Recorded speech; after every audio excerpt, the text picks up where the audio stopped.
జకర్యా గ్రంథం 8వ అధ్యాయము 19వ వచనం, ఉత్సాహమును పుట్టించు మనోహరములైన పండుగలగును. కాబట్టి దేవుడు ఈ వాక్యములలో నుండి మనతో మాట్లాడునుగాక. మంచిగా ఆమేన్. ప్రభునందు మిక్కిలి ప్రియమైన దేవుని ప్రజలారా, విచారమును విషాదమును ఉత్సవముగా మార్చున్నది ప్రార్థనయే అనే ఒక ఆశీర్వాదకరమైనటువంటి వాక్యోపదేశమును గత రాత్రి సభలో మనకిచ్చిన దేవునికి స్తుతి కలుగునుగాక. ఈ రాత్రి ప్రభు మనకు నేర్పుచున్న పాఠమేమనగా, నీ విచారమును విషాదమును ఉత్సవముగా ప్రార్థన మారుస్తుంది అని చెప్పిన ప్రభువే ఇప్పుడు మరొక మాట అంటున్నారు. యూదా ఇంటి వారికి 4వ నెల, 7వ నెల, 10వ నెల,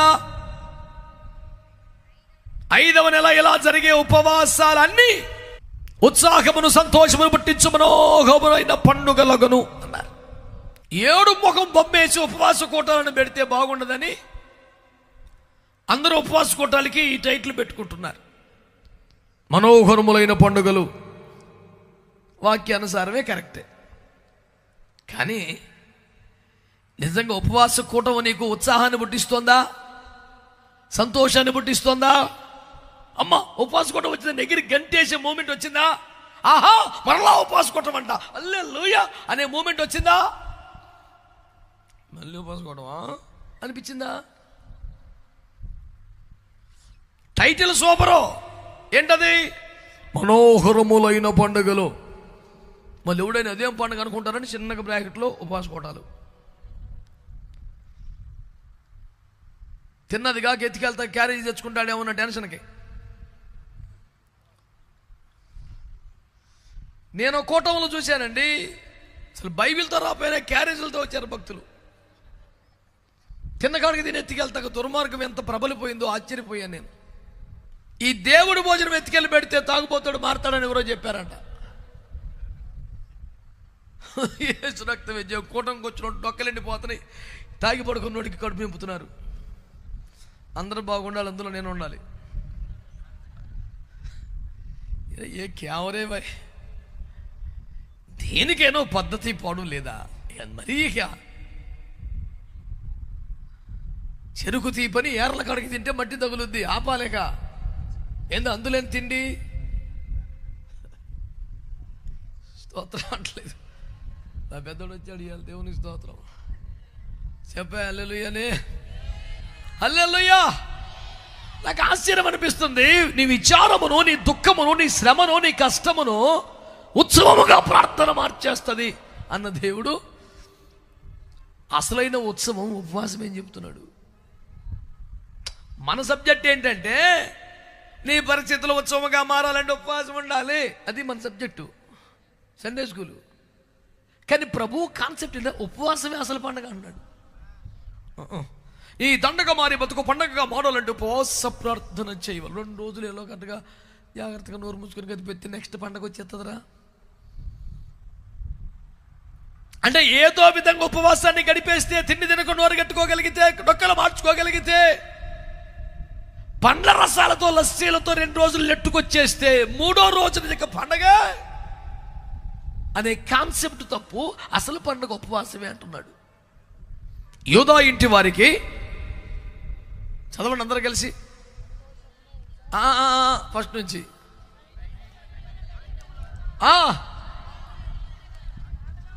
4వ నెల ఉపవాసం, 5వ నెల ఉపవాసం, 7వ నెల ఉపవాసం, పద్దాకు ఉపవాసమే. యూదా ఇంటి వారికి విచారమును బలహీనమును దుఃఖమును కాకుండా సంతోషమును ఉత్సాహమును పుట్టించు మనోహరములైన దేవునికి స్తోత్రములు కలుగునుగాక.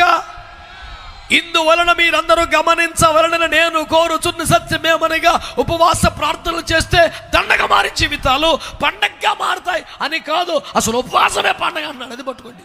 నా 7-10 ఉపవాసం అనేసరికి మొఖానికి కొన్ని నూనె రాసేసి తల దగ్గర నుంచి అలాగా పూసేసుకొని నల్లగా ఏరా ఉపవాసం అటు ఉండబాకని చెప్పాడు మత్తయి 6లో కదండి. మీరు ఉపవాసము చేయనప్పుడు మీ విచారం కనపడినట్టుగా మన పక్కన హుషారుగా ఉండంటారు బాబు. మంచి తేజగా ఉద్యోగం ఏంట్రా మంచి చూశారు కొన్నామంటే వాళ్ళ ఉపవాసం అట్టుండాల. ఎవరు ఆమెనంటలా? హల్లెలూయా. ఎందుకంటే నాకు వచ్చిన బాధ ఏంటంటే మనం 100% భారత క్రైస్తవులమే అయినప్పటికీ కూడా దేవునికి కోపం రప్పించిన ఇశ్రాయేలుల యొక్క మాంసం బుద్ధి కొంచెం తగలబడింది. అది నాకు బీపీ పెరిగిపోతుంది.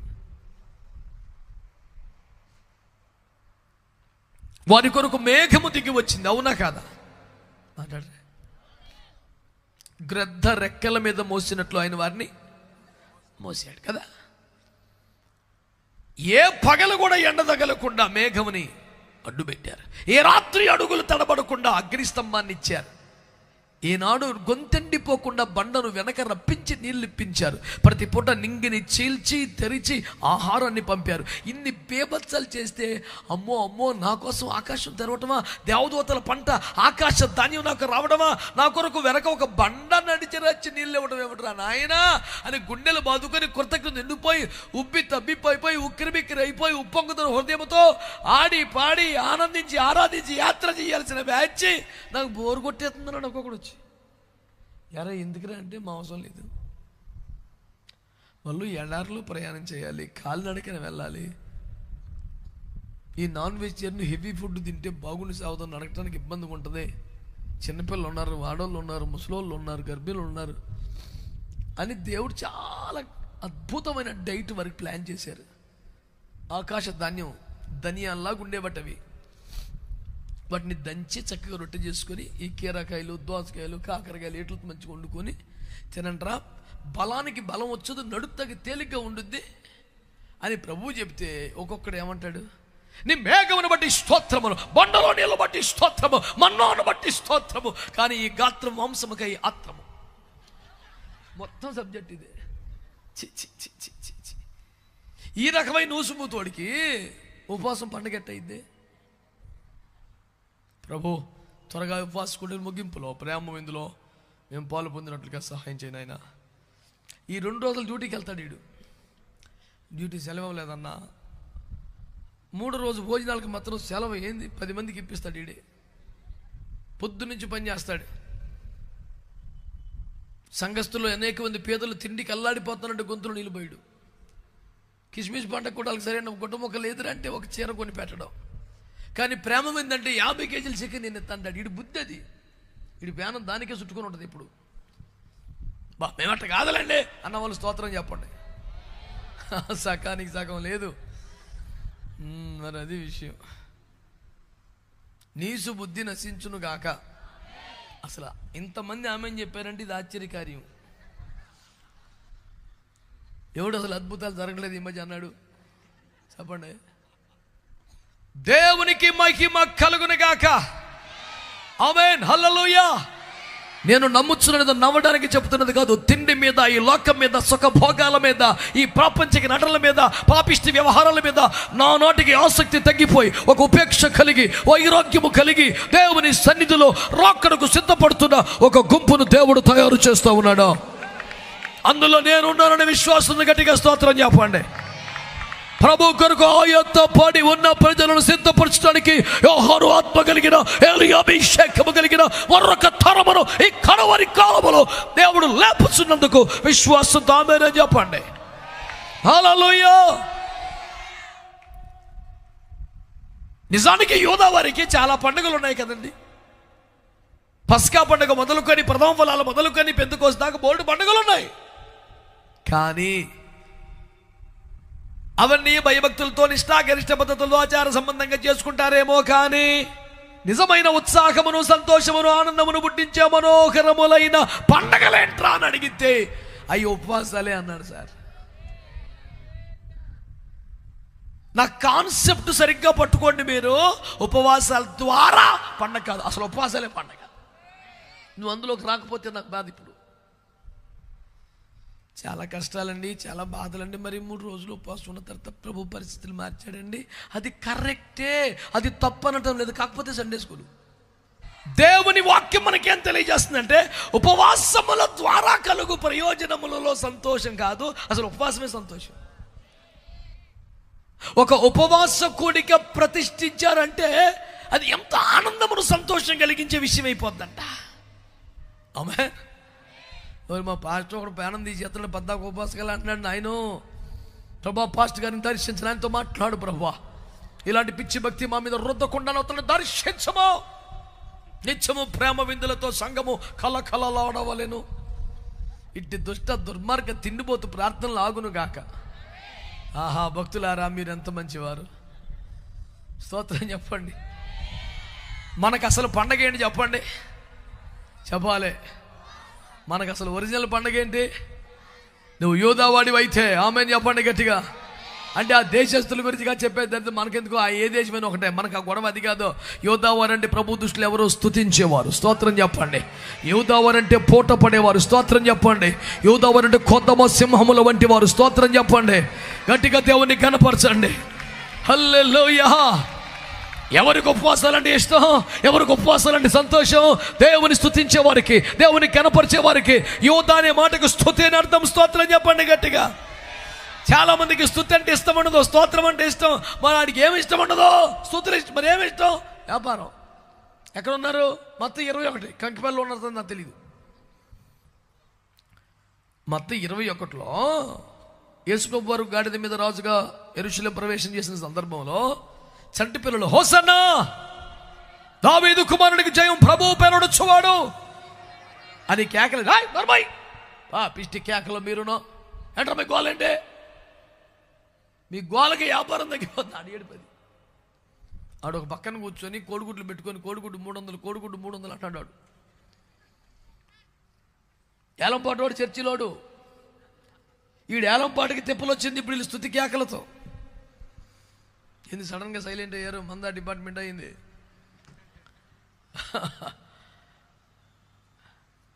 I don't have any regrets for that. You must change your pattern to the word of God.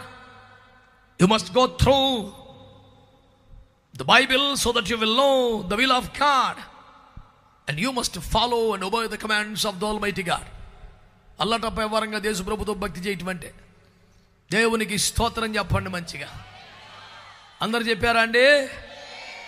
ఏమంటుంది దేవుని వాక్యం? ఏం తెలియజేస్తున్నాడు దేవుడు తన గ్రంథములో? వాళ్ళంట ఏమయ్యా చెప్తుంటే ఎట్లేదు పిల్లగాలు, నువ్వన్నా చెప్పు, నీ మాట అంటారు, నీ అభిమానులు కదా. అంటే యేసు ప్రభు ఏం చెప్పాలంట? స్తుతించొద్దు నానా, ఆరాధించొద్దు నానా, నోరు చేయండి అని యేసు ప్రభు చెప్పాలంట. నీ వేలుతో నీ కన్నే పొడిపించాను చూసుకొని చిత్రం యేసు ప్రభు దగ్గర వేద్దామని చూస్తున్నాడు. వీడు ఎట్టండి బతుకుపడతాడు? యేసు ప్రభు ఏమన్నాడు తెలిసిన? సమస్త జనులకు ప్రార్థనా మందిరాన్ని మీరు వ్యాపార కేంద్రంగా మార్చేశారు. అసలు మీరు బైబిల్ చదవరా? జబ్బు అక్కడ ఉంది. వాడు ఏం చదవడంట? బైబిల్ చదవడు. ఇప్పుడు చెప్పేది అదే. ఎవడు సంతాడిది? వీడు కోడిగుడ్డు అంటాడు, ఆనపకాయ అంటాడు, వీడు 300 అంటాడు, 150 అంటాడు. వ్యాపారం పోతుందని యేసు ప్రభు మీద జరుగుతున్నాడు. వీడు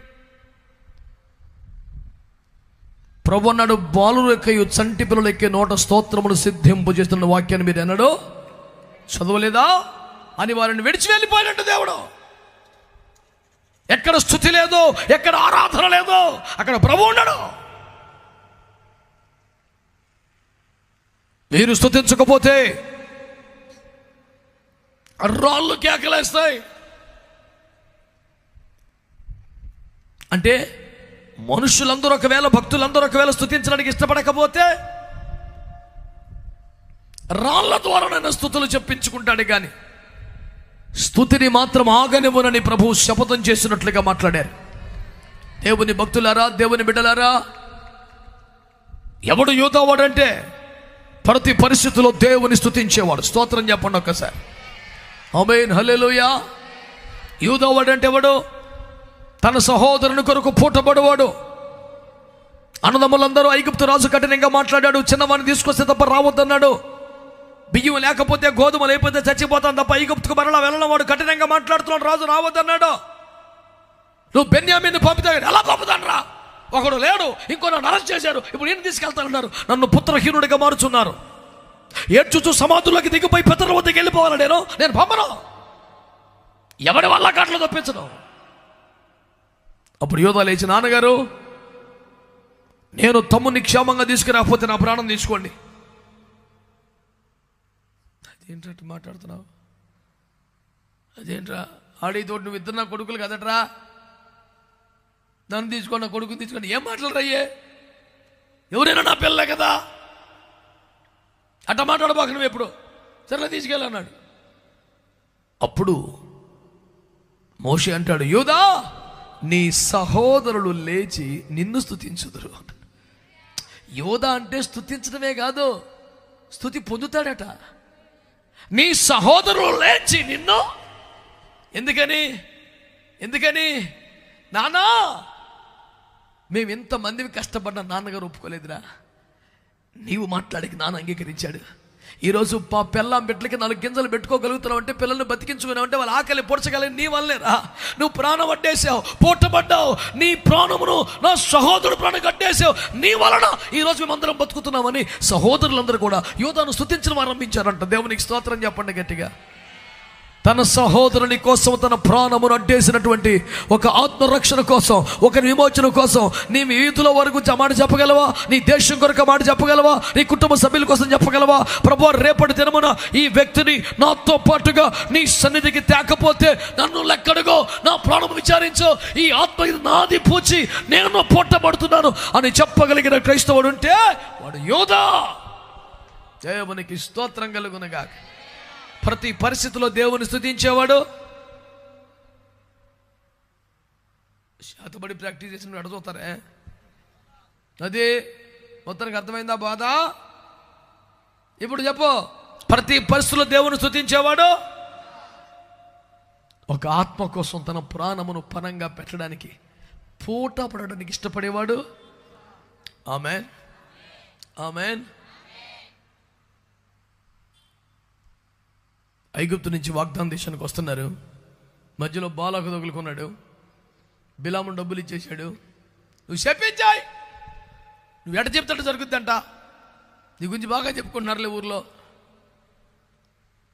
అని. స్తోత్రం. కవర్ చూస్తే కదిలిపోయే వ్యక్తులు కొందరు ఉన్నారంట, మరి నాకు తెలీదు. సరైన కవర్ చేతిలో పెడితే హల్లెలూయా చెప్పురా, నువ్వేం చెప్పమంటే చెప్తానంటాడంట ఒకడు బిలాము అని పట్టుకున్నాడు.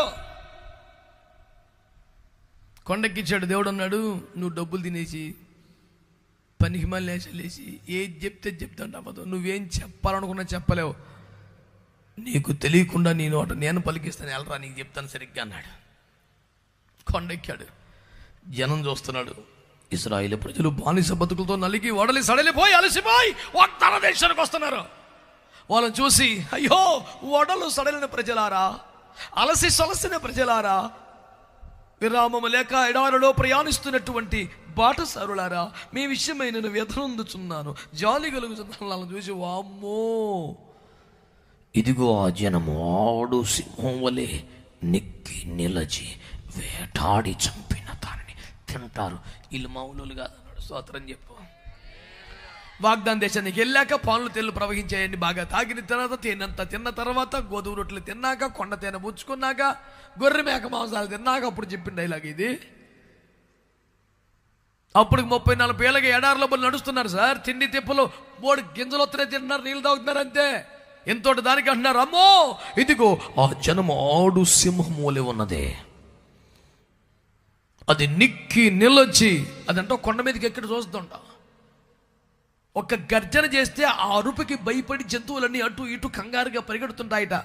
అన్నిట్లోంచి ఒకటి సెలెక్ట్ చేసుకుంటుంది, ఇది బాగుంది పోటు కానీ, నిక్కి నిలచి వేటాడి చంపి దాన్ని తిని దజ్జ కూర్చుంటుందంట. ఇలా రేంజ్ వాళ్ళు రైలు టార్గెట్ చేస్తే కష్టం అంటున్నాడు బిలాము. ఎవరు మాట్లాడరా? ఎందుకు లేయా ఉపవాసం అన్నావు, ఇప్పుడేమో మాసం అంటున్నావు. నేను మనం తిందామనట్లేదు, నాయన సింహం. స్తోత్రం అంటలా. మొన్నోడు కొద్దిగా చమత్కారంగా మాట్లాడదాం అంటాడు, అనయ్య నువ్వు పద్దాకు ప్రాణం చేస్తావు కానీ సింహం స్నానం చేద్దానయ్యా.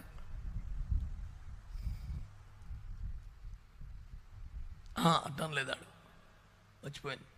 సింహం శాకారం తింటుందా అన్న? మన సింహాలు అన్న, నువ్వు పద్దాక కాయగూరలో బెండకాయలు దొండకాయలు అంటావేంటి? సింహం అన్న. సింహాలు శాకాహారం తింటాయా అని ఆడు నన్ను ఇరుకునో పడేసానన్నంత ఫీల్ అన్నాను. సింహం స్నానం కూడా చేయదురా, చిచ్చి అట్ట కాదులే అని అన్నాడు. మళ్ళీ మరి ఏదైనా ఒకటి సెలెక్ట్ చేసుకున్నావు ఏందిరా? పనికి మళ్ళీ కంపారిజన్ వద్దు. సిద్ధాంతం ఏంటి, విషయం ఏంటి, ఉపదేశం ఏంటి సరిగ్గా పట్టుకో. పాపిష్టి పోలికలు, పనికి మళ్ళీ వ్యవహారాలు మానే యేసు రక్తం ఏం చేయం. ఏం మాట్లాడలేదు మీరు? యూదా వారికి అనండి గట్టిగా, అనగా ప్రతి పరిస్థితుల్లో దేవుని స్తుతించగలిగిన వారికి. ఆమేన్. ప్రతి పరిస్థితుల్లో ఉన్నా లేకపోయినా, తిన్నా తినకపోయినా, శ్రమైనా కష్టమైన ఏదైనా దేవుని స్తుతించే వారికి. యోబులే ఇంట్లోనే బిడ్డలు చనిపోతే కూడా దేవునికి స్తోత్రం చెప్పగలిగిన వారికి, ఎవరైతే దేవుని స్తుతించే అనుభవం కలిగి ఉన్నారో వారికి. 2,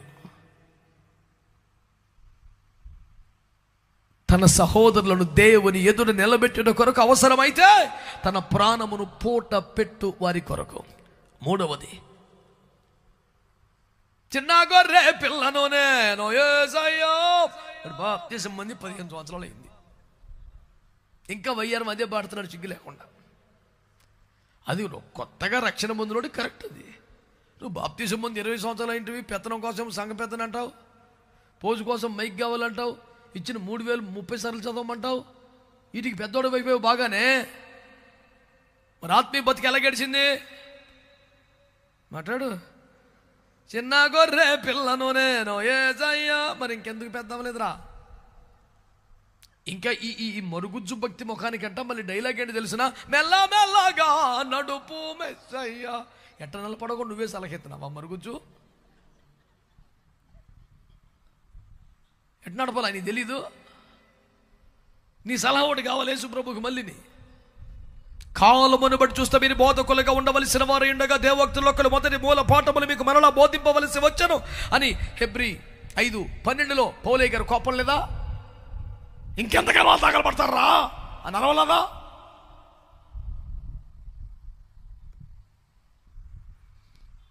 ఎదగాలి క్రైస్తవ్యం. ప్రేమలో వృద్ధి పొందాలి, ఆత్మలో వృద్ధి పొందాలి, విశ్వాసంలో వృద్ధి పొందాలి.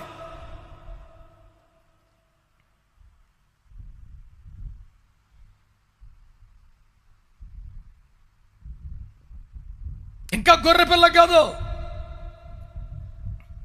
అపవాది శక్తులపై, ఆకాశ మండలమును తిరుగాడుచున్న దురాత్మల సమూహములపై, అబద్ధ బోధలపై, శరీర కార్యములపై కనికరించక లయ మగు వరకు ఒత్తిగా నిర్మూలము చేయుటకు చీల్చుటకు వేటాడు అద్భుతమైన సింహముల వలె క్రైస్తవులు బ్రతకాలి.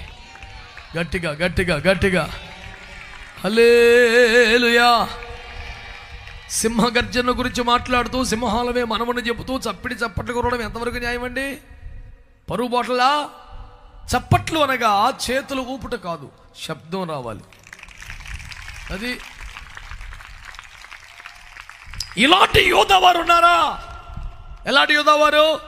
ఇంటిలో మరణము సంభవించినప్పుడు కూడా స్తోత్రం చెప్పగలిగిన యోధ. ఆమేన్. ఒక్క ఆత్మ కొరకు తన ప్రాణమును పూట పెట్టగలిగిన యోధ. ఇంకా వాగ్దాన దేశం చేరకముందే ప్రయాణములు ఉండగానే ఎడారి బ్రతుకులలోనే దేవుని కొరకు అవసరమైతే సింహముగా దుర్బోధలపై, అబద్ధ బోధలపై, వాక్య వ్యతిరేక విధానాలపై, వీటికి కారణమైన ఆకాశ మండల ముందు తిరగాడుచున్న దుష్టాత్మల సమూహములపై యుద్ధమును ప్రకటించి సమరనాదము చేసి కింకరించి గర్జించి వాటిని దునుమాడి దేవుని సత్యమును స్థాపించుటకు ఒక సింహం వలె బ్రతికే క్రైస్తవుడు ఒకవేళ ఉంటే, అట్లాంటోడికి ఏదో ఒక పేరు మీద, ప్రేమ విందుల పేరు మీద, కృతజ్ఞత కూడికల పేరు మీద, ఆయా పేర్ల మీద తెగదినేసే కోటాల కన్నా ఉపవాసములు మనోహరములైన పండుగలు. స్తోత్రం చెప్పట్లేదు మీకు. సభలు బాగా జరగాలని సంఘం ఉపవాసాలు ఉండేది. సంఘం ఉపవాసాలు ఉన్నప్పుడు ఉపవాసకులకు వచ్చిన వాళ్ళు 50 మంది. సభలు బాగా జరిగాయని కృతజ్ఞత కూడిపోయి తిన్న వాళ్ళు 500 మంది. ఈ 450 ఏడదరా బ్యాచ్ ఇది. అంటే మరి ఉపవాస కూటాలకి కుదరలేదు, కానీ కుదరినంత మాత్రాన మేము సంఘ బిడ్డలము కామా? ఉన్నా మాకు ఆకులు లెక్క 500 ఆకులు, అందులో నువ్వు ఉన్నావు. రోషం తెచ్చుకోండి కదా, పనికి మళ్ళీ పని ఇంకాను రాకుండా వచ్చేస్తుండో పక్కన. నీకేం దేవుడు తక్కువ చేశాడు? ఆ చిన్నప్పటి నుంచి నీకేం కొరువు ఉందా? నీ కోరుకున్న ఆహార పదార్థాలు తింటలా, అప్పుడే ఫోన్ చేసాను, రోడ్డు పక్కన బండి చూసి ఆపి మళ్ళీ కొనుక్కొని తింటున్నావు. అది ఎప్పుడు నాగా పెట్టింది? ఇప్పుడు నీ దేవుడు అన్ని కూటంకి వచ్చినప్పుడు కక్కుర్తి పని అయిందని.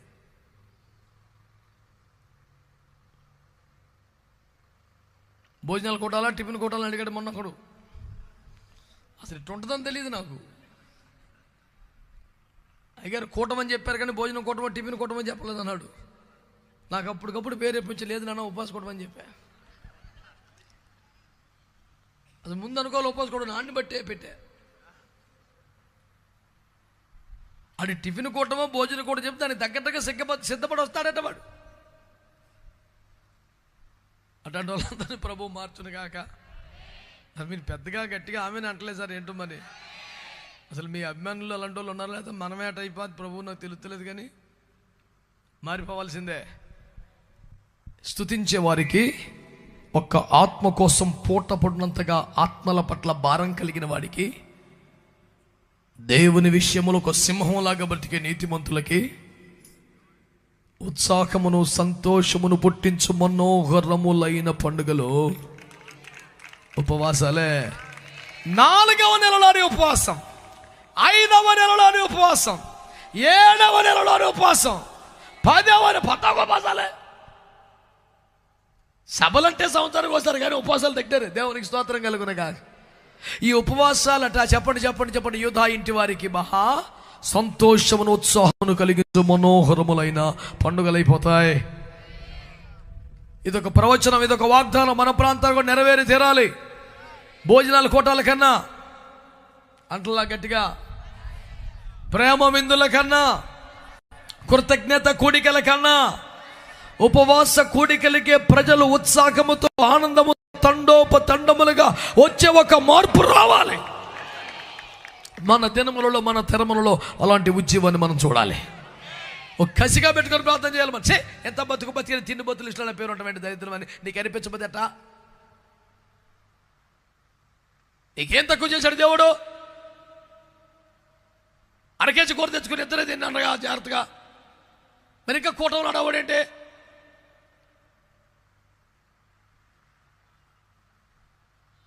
చిన్నప్పటి నుంచి కూడా మనకి ఎక్కడ నీరసం రాకుండా తల్లిదండ్రులు టిఫిన్ పెట్టి 4 ఇడ్లీలు తిన్నాక మళ్ళీ 11 గంటలకు స్నాక్స్, 1 గంటకి భోజనం, మళ్ళీ 3 దారిలో వత్త ఐస్ క్రీము, ఇంటికి రాగానే స్నానం చేయగానే మళ్ళీ పడుకునే మంది ఈ రకంగా మనల్ని పందెం కోడి పుంజినట్టు మేము పెంచుకొచ్చారే.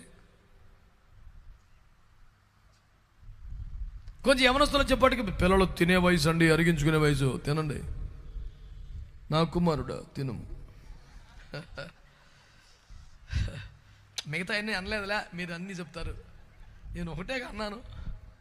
ఇక వాక్యం కంటతా వస్తే అన్నీ చెప్పటమే. ఈ రకంగా బలపరిచి ఉపవాసకూటం పెట్టేప్పటికీ ఈ అమ్మ ఒకటే వస్తుంది ప్రార్థనకి. పిల్లలు వాళ్ళకు వండి టేబుల్ మీద పెట్టి మీరు తినండి నాన్న అని చెప్పి టీవీ వేసుకోమని రిమోట్ ఇచ్చి వచ్చింది ఉపవాస ప్రార్థనకి తల్లి. ఉపవాస ప్రార్థనకి ఎవరెవరు వస్తారంట? 2వ దినవృత్తాంతాలు 20:13. యూదా వారందరూ అదిగో తమ శిశువులతోనూ భార్యలతోనూ పిల్లలతోనూ యెహోవా సన్నిధిని నిలువబడిరి. అబ్బో ఏమండే వీళ్ళందరూ దేనికి వచ్చారు? ఉపవాసం కొట్టడానికి. యెహోషాపాతు రాజు ఉపవాసాన్ని చాటించాడు. యూదా వారి మీద శత్రువులు దండెత్తి వచ్చారు. మహాప్రళయ భయంకరమైన యుద్ధం మోహరించి ఉంది. మనము గెలవలేము, శక్తి చాలదు, బలము లేదు, ఏమి చేయటకు తోచడం లేదు. పదండి దేవుని సన్నిధిలో ఉపవాసం ఉందాం అన్నారు. ఆ ఉపవాసం కూడడానికి ఎవరు వచ్చారట? యూదా వారు, తమ భార్యలు, పిల్లలు, శిశువులు. పిల్లలంటే ఇందాకేమైనా పట్టుకొచ్చాడు ఒకడు ఆడు. శిశువులంటే ఇంకా తల్లి ఒడిలో ఉండే పాలు తాగే స్థాయి వాళ్ళు. అంటే పాలు త్రాగే అంత చంటి బిడ్డలతో కూడా ఎక్కడికి వచ్చారంట? ఉపవాసం కూడా వచ్చారు.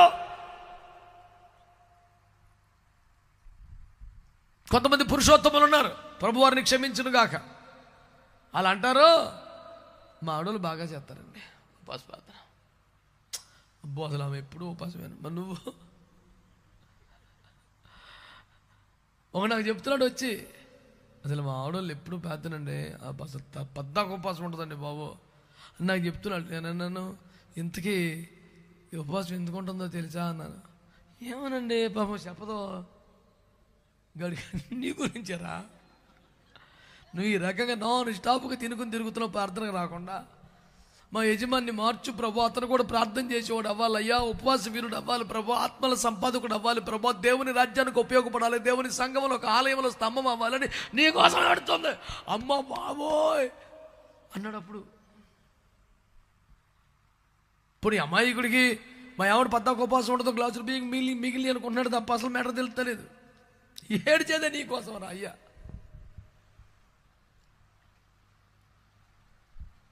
కాబట్టి అందరు కాదులేండి, పురుషులందరూ ఒకసారి సీరియస్ అయిపోరు నా మీద. మొన్న ఒక భక్తుడు అంటాడు, బైబిల్ దినములు మళ్ళీ రావాలి, అద్భుతములు మళ్ళీ జరగాలి అని మంచి బాగుంది స్లోగన్. కానీ అందులో చిన్న మాట చెప్పనా, బైబిల్ దినములలో బైబిల్ గ్రంథంలో పరిశుద్ధులు, ప్రార్థనా పరులు, ఉపవాస వీరులు, కన్నిటి యోధుల పేర్లు 100 రాస్తే అందులో 90 పురుషులే ఉన్నారు కదండి. ప్రార్థనా పరులు, కన్నిటి యోధుల పేర్లు 100 పేర్లు రాస్తే 90 పేర్లు ఎవరికి వస్తాయి? పురుషులే వస్తాయి. ఇప్పుడు అంకిత తినవసు 10 మందే పురుషులు, 90 మంది ఆడవాళ్ళే. పాస్టర్ అమ్మ గారు బాగా కన్నీటి ప్రార్థన చేస్తారండి, సిస్టర్ గారు బాగా కన్నీటి, మా ఆడవాళ్ళు బాగా చేస్తారండి. ఈ బ్రదర్స్ ఏం చేస్తారు? చికెన్ కోకడం, మటన్ కోకడం వెళ్తాడు. అన్ని ఎయిర్పోర్ట్లు అందరికి అందిందా లేదా, ముందు బకెట్ ఎత్తిపెట్టావు లేదా మాట్లాడరు. ఇప్పుడు సార్ ఇదంతా అయిపోయింది, చాలా కాలం. ఇప్పుడు ఏ కాలం వచ్చింది? ఉపవాసములనే ఉత్సవములుగా భావించే ఒక కాలం వచ్చేసిందంట. 4వ నెలలోని ఉపవాసం, 5వ నెలలో ఉపవాసం, 7వ నెల ఉపవాసం, 10వ నెల ఉపవాసం. యూదా వారికి సంతోషమును ఆనందమును పుట్టించు, ఉత్సాహమును పుట్టించు, మనోహరములైన పండుగలగును. దేవునికి స్తోత్రం కలుగును గాక. ఆమేన్, హల్లెలూయా. ఎందుకండి ఉపవాసం అంటే? భార్య బిడ్డలు, చంటి పిల్లలు కూడా వెళ్ళిపోయి చేస్తారు. ఉపవాసం అంటే అంత పండగగా భావిస్తున్నారు. అసలు ఏమిటి ఈ ఉపవాసం?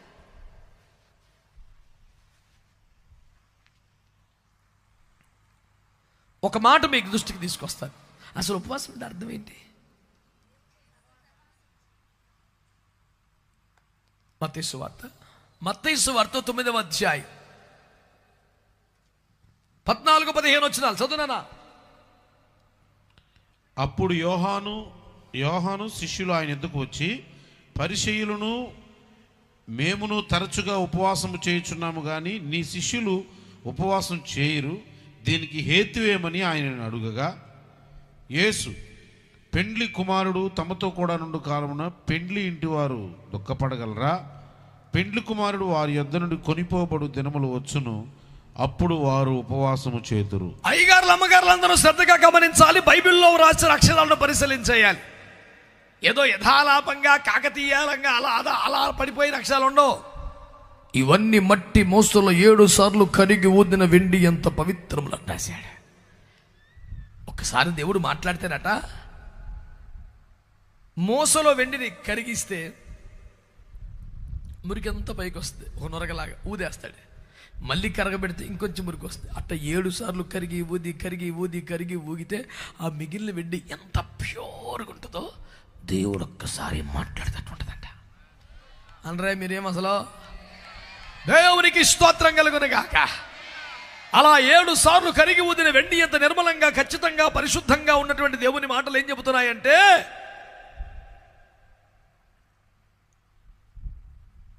అయ్యా మేము ఇలా ఒకరోజు ఉపవాసం ఉంటాం, వారు 2 రోజులు ఉపవాసం ఉన్నారు, నీ శిష్యులు అసలు ఉపవాసం అంటారు, ఎప్పుడు తింటమేనా? భక్తి నేర్పుకోవచ్చు కాలకే, వెనకాల తిప్పుతున్నావు పద్దాక, ఉపవాసాలు ఏరా మీ వాళ్ళు అని అడిగారు. ప్రభు అన్నారు అప్పుడు, పెండ్లి కుమారుడు తమతో ఉండగా.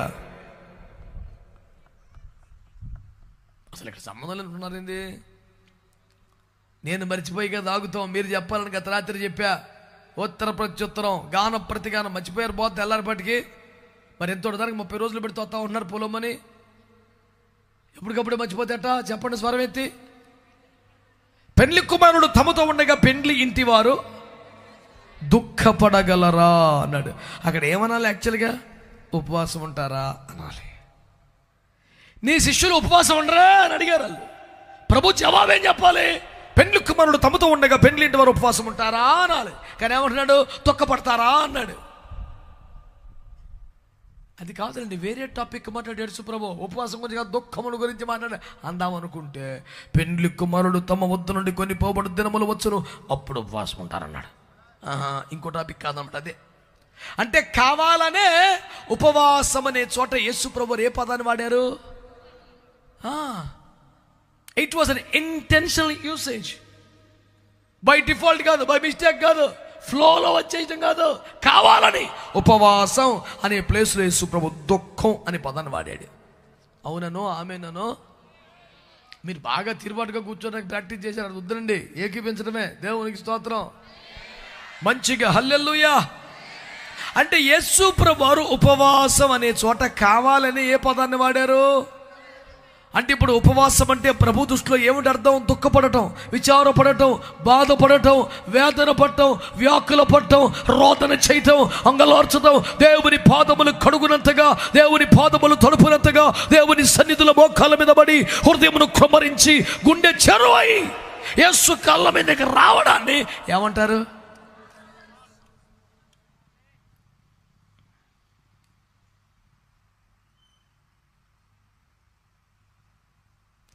ఉపవాసములు మనోహరములైన పండుగలు అన్నాడు. ఉపవాసం అంటే దుఃఖపడటమేను అంటున్నాడు.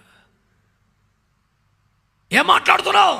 ఏడవటం ఒక పండగ ఏంటండి, బుర్రపని చేస్తుందా అని అంత కోపం మీరు రావచ్చు, రానే తప్పులేదు. నేను ఒక మాట వింటున్న జాగ్రత్తగా ఈ మాట వినండి.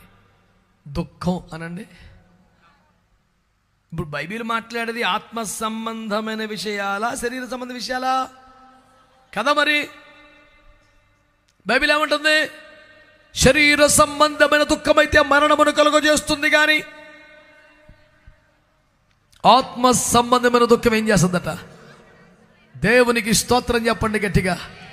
2 కొరింథీ పత్రిక 7వ అధ్యాయం 10వ వచనంలో దైవ చిత్తానుసారమైన దుఃఖము రక్షణార్థమైన మారు మనస్సును కలుగజేయును. ఏమంటలేదు మీరు గట్టిగా? అనగా దైవ చిత్తానుసారణ దుఃఖం. తిండి కోసమో, డబ్బుల కోసమో, బాగుపడ్డమని చూసో, గెలిచినని చూసో ఏడిచే ఏడుపులు దేవుడికి లేక ఇష్టం ఉండవు. ఆడెవడో ఉన్నాడంటే దేవుని తోటలో. ఎక్కడా? మీ సౌండ్ తగ్గిపోయింది. భక్తులు ఎక్కడ ఉండలా?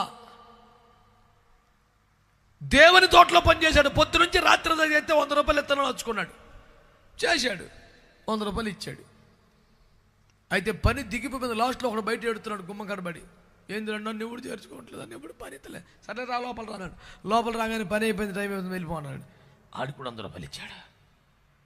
ఆడు 100 రూపాయలకి అల్లగెత్తుకుని, దేవా నీ ప్రేమ గొప్పది, నీ జాలి గొప్పది, హల్లెలూయా అని ఆ కాగితం గిరగిర తిప్పుకుంటూ వెళ్తున్నాడు. ఆడు కుదురుకు జోబులు పెట్టుకెళ్ళచ్చు కదా. ఈడు 100 కాగితం వాడు చూశాడు. పొద్దున్న వచ్చినోడు సీనియర్ చూసి ఈడికే 100 ఇచ్చాడంటే నాకు 1000 ఇస్తాడు అనుకున్నాడు. ఆడు అది ఆడికి 100 ఇచ్చే. అన్యాయం నశించును గాక, కమ్యూనిజం వర్ధిల్లాలన్నాడు ఆడు.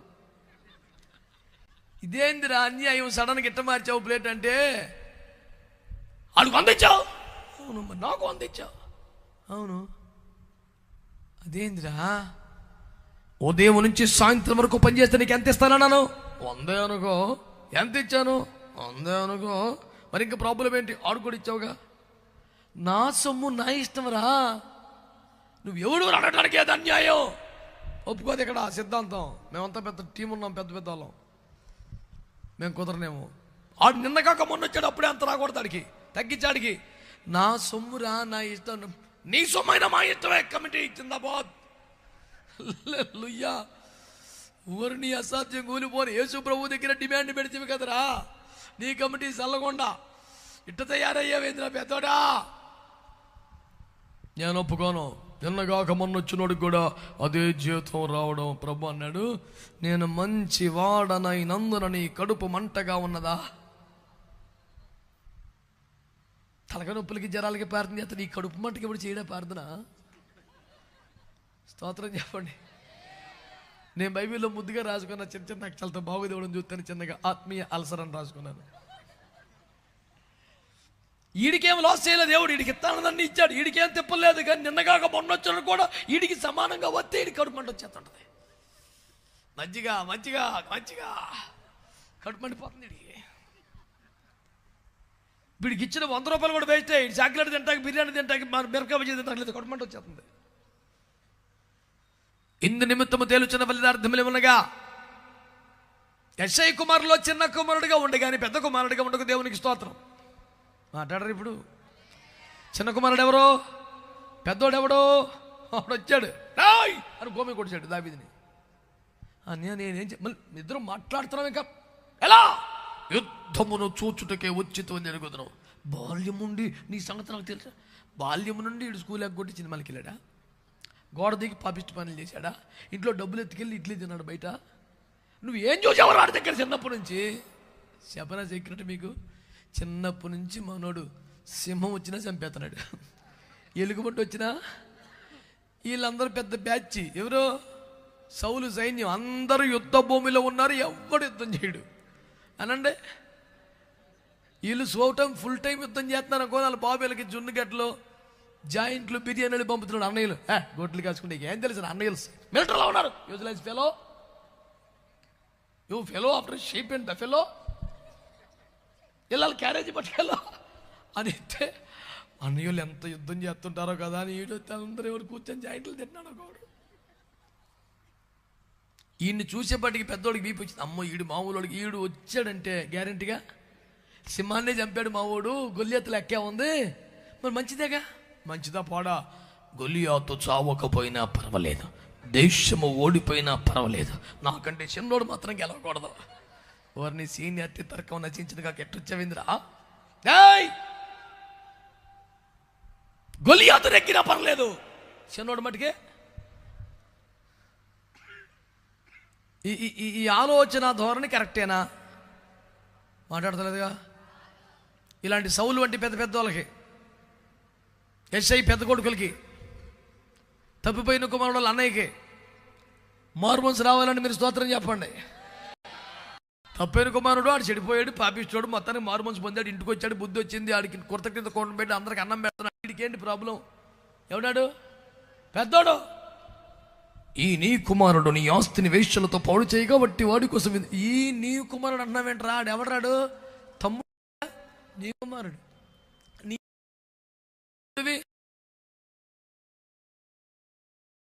ఇలా మాట్లాడటం ద్వారా నీ హక్కు నువ్వే కోల్పోతున్నావురా. నీ కుమారుడు, నీ ఆస్తి, నువ్వెవడు రా? బయటోడివా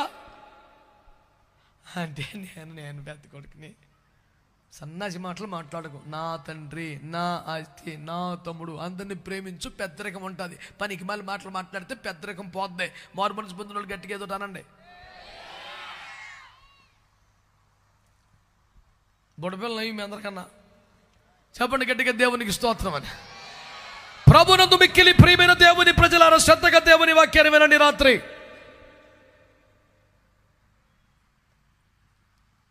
ఒక దైవ చిత్తానుసారమైన దుఃఖం రావాలి.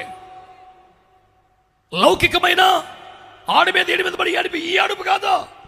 ప్రభువా 51వ కీర్తనలో దావీదు అంటాడు, అయ్యా నేను చిన్నప్పటి నుంచి బలహీనుండే, నీ ప్రేమతో క్షమించేసి పాపాల రికార్డు మెయింటైన్ చేయలేదు, కానీ నా అతిక్రమములు నా తల వెంట్రుకలకు మించిపోయి ఉన్నాయి, నా దోషములు నా కన్నుల దగ్గర కనబడుతూనే ఉన్నాయి.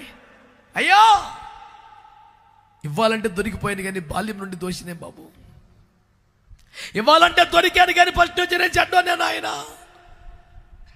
పాటలు పాడాను, వాక్యం చదవని, ఆరాధన చేశాను, కానీ అంతరంగములో సత్యము లేదు. నీవేమో అంతరంగములో సత్యమును కోరుతున్నావు. ప్రయాసపడ్డాను కానీ నా మనస్సు పవిత్రంగా లేదు. ఇక మీదట పాపాన్ని ఆశించని, ప్రేమించని, కోరుకునని, నీ యందు సంతోషపడే, నిన్ను ఆనంద పెట్టే ఒక స్థిరమైన మనసు నాకు నూతనంగా పుట్టించు. అంతరంగముల సత్యమును దయచేయి, రక్షణ ఆనందమును కలుగజేయి, సన్నిధిలో నిలబడే కృప దయచేయి. ఒకటే ఏడుపు. ఈ ఏడుపే లాభం చేసింది దావీదుకి. ఆమేన్, ఆమేన్.